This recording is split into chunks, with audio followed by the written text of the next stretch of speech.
The theater reestablished as a cultural center. Channel 8's Ruth Ann Gordon is here with more in tonight's Indiana Zone. Thanks, Debbie.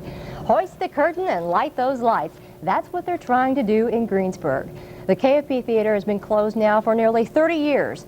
But the Tree County Players, a community theater group, is trying to get that door open permanently. Why? Well, as you're about to see, that theater is a one-of-a-kind.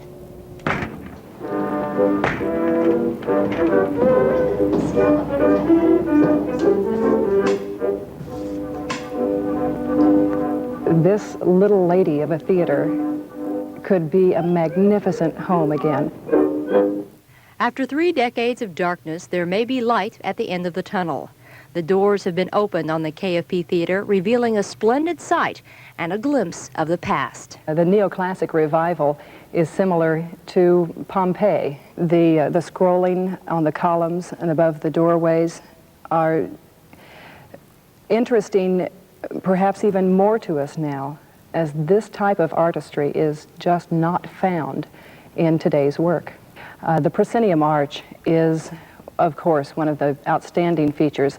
This is an actual structural arch. It isn't just a facade. The crack in the proscenium arch, the re-roofing, an obvious lack of heating and air conditioning.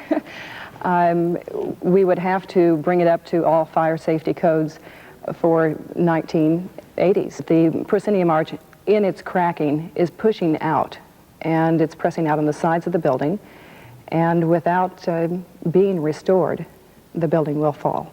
We have the opportunity here to restore for our community our past. And restore the excitement that the theater footlights meant to the community. Community leaders have begun a massive fundraising drive to light those lights, but it's going to take at least $500,000 to get the job done. And Debbie, it's on the National Register of Historic Places, and it was opened in 1908, so they're working with a grant writer right now to see if they can't get some of that money. That would be gorgeous if they could redo that. It's a one of a kind. That's the only one left in the state. Thank you, Ruth Ann. Thank you. Speaking of architecture,